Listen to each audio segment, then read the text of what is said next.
Blessed morning, Prince. Folks, it's Dr. Brian and Bullet Man's lesson. Today we have September 12, 2023, the world versus God. And the scripture is 1 John 2:15. Do not love the world or anything in the world. If anything lives, if anyone loves the world, the love of the Father is not in him. You know, don't love money. You don't want to love possessions.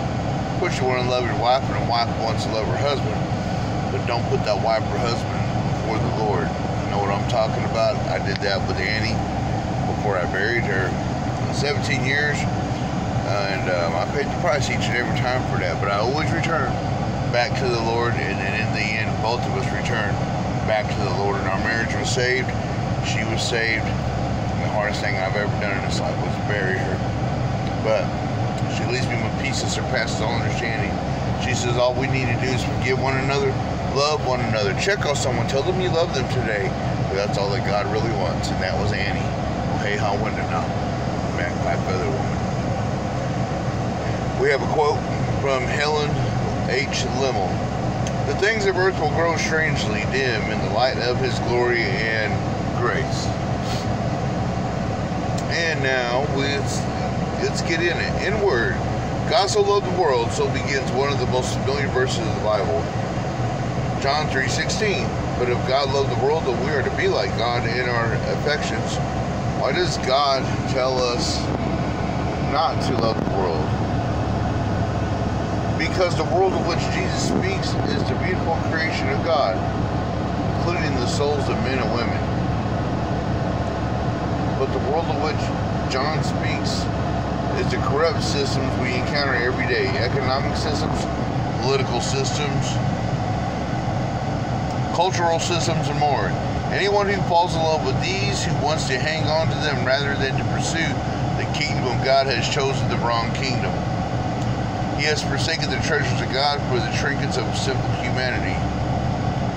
This is one of the believer's most chronic problems. We want friendship with the world and friendship with God.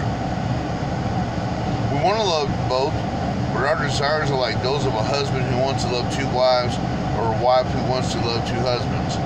A one-to-one relationship is corrupted by multiple loves, and God always insists on a one-to-one relationship with us. Though He has the capacity to love billions, He is God after all. We do not.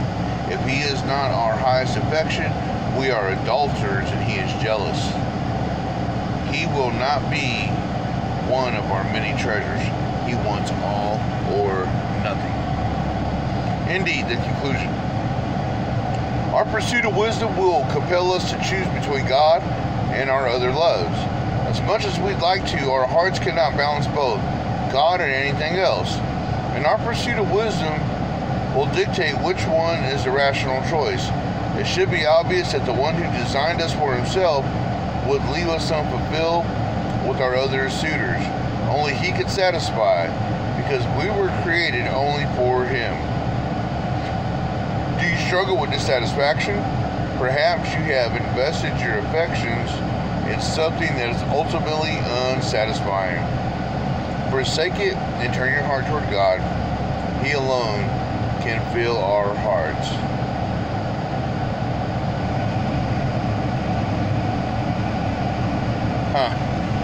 Do you struggle with dissatisfaction?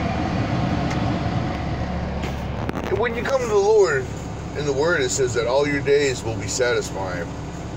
I believe that. All my days have been satisfying since January 5th, 2008. I never say, and I hear Cubby say it sometimes, Daddy, I'm bored. This should look like me as a kid. Since I give my life to the Lord, I'm not bored. I always have something to do. And if I don't have something to do, if I'm sitting there and I'm watching TV, and then I'm relaxed, I am at peace that surpasses all understanding. The best thing to do when you have that is to meditate on something. You know, this is how we memorize scriptures, but we don't just memorize them and not apply them. Like Proverbs 21:1, you always hear me saying it. The king's heart's like a stream of water directed by the Lord.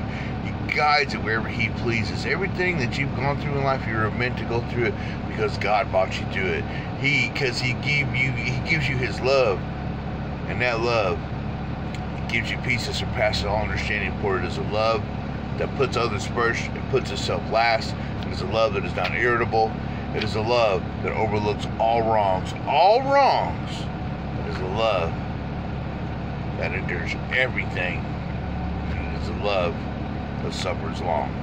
And that's the Lord upon the cross of Calvary. And He's in the tablet of your heart. We wear necklaces and earrings and these things, but more importantly, your heart is His temple, and He is there. So carry your cross daily and keep on keeping on, because it's a world versus God. But our God is more than a conqueror. He's an overcomer. Blessed in your journey.